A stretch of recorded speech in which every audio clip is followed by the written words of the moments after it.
Two towering figures. Two powerful visions. One subcontinent standing at the edge of history. In the final years of British rule in South Asia, tension was rising, negotiations were collapsing, and the future of millions hung in the balance.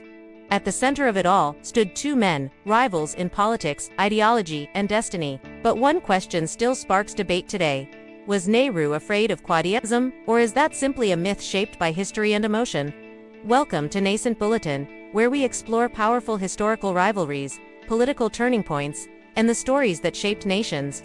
Today, we uncover the complex relationship between Jawaharlal Nehru and Muhammad Ali Jinnah, the man known as Quaid-e-Azam. To understand this rivalry, we must return to the early 20th century, a time when British India was experiencing growing political awakening.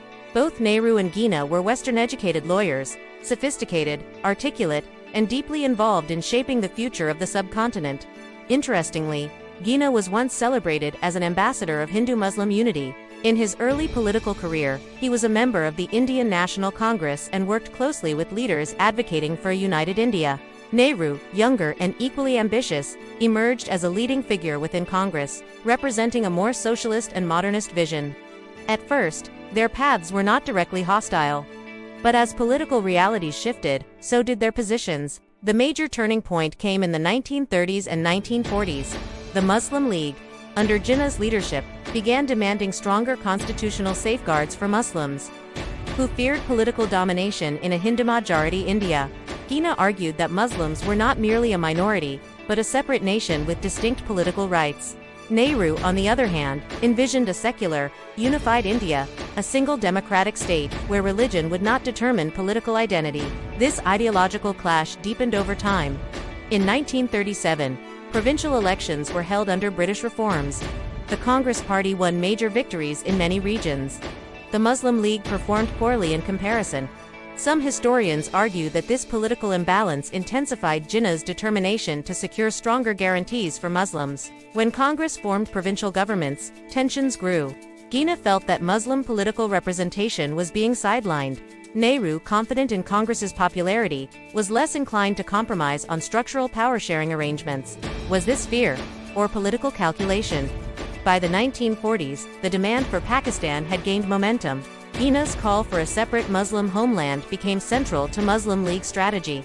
Meanwhile, Nehru and Congress leaders opposed partition, arguing that division would weaken the subcontinent economically and politically. The British, weakened after World War II, were eager to transfer power quickly.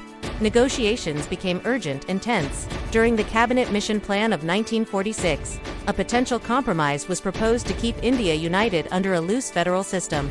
Initially, both Congress and the Muslim League showed interest, but disagreements over interpretation soon caused the plan to collapse. Some analysts argue that Nehru's public statements rejecting certain limitations of the proposed arrangement convinced Jinnah that Congress would not genuinely share power. This moment is often cited as a key trigger pushing the Muslim League toward full partition. But does disagreement equal fear?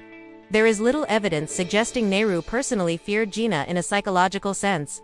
Both men were confident, intellectually sharp, and politically experienced. However, Nehru likely recognized Jinnah as a formidable strategist, a leader who had successfully unified Muslim political opinion under one platform. Jinnah's greatest strength was his clarity of message. He transformed the Muslim League from a relatively weak party into a powerful negotiating force. His disciplined legal mind and calm, unwavering style made him a difficult opponent at the negotiation table. Nehru, meanwhile, possessed mass appeal, especially among youth and progressive circles. He was charismatic, visionary, and deeply committed to democratic socialism.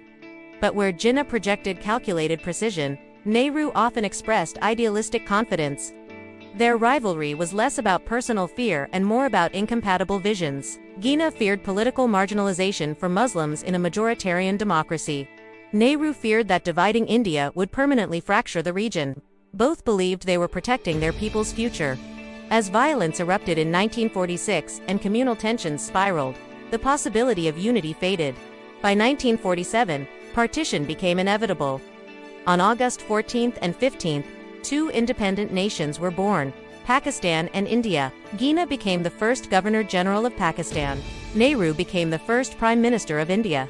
History had chosen division. Looking back, Some narratives, particularly in nationalist discussions, frame their relationship as one of dominance and fear. But historical records suggest a more nuanced reality. They respected each other's intellect, even while disagreeing profoundly. Nehru did not fear Jinnah as a man. He feared the consequences of partition. Jinnah did not fear Nehru personally. He feared political marginalization without constitutional safeguards. Their rivalry reflected the anxieties of millions. It is important to understand that history is rarely black and white. Political leaders operate within pressures, public expectations, colonial negotiations, communal tensions, and global dynamics. Simplifying their relationship into fear ignores the complexity of that moment. What made their conflict so powerful was not emotion alone, it was the collision of two national dreams. Jinnah believed Muslims required sovereign authority to secure their future. Nehru believed secular democracy within a united India could protect all communities. Neither man fully achieved the peaceful transition they may have hoped for. Partition resulted in one of the largest migrations in human history and tragic violence that scarred both nations. Yet their legacies remain foundational. Pakistan reveres Jinnah as Quaid-e-Azam, the great leader. India honors Nehru as a principal architect of modern democratic governance. The question, then, is not whether Nehru was afraid of Jinnah. The deeper question is how two powerful leaders, each driven by conviction, shaped a moment that permanently altered South Asia. Their rivalry reminds us that political conflict is often rooted in competing visions, rather than personal weakness. History does not move because one man fears another. It moves because ideas clash, identities evolve, and circumstances force difficult choices.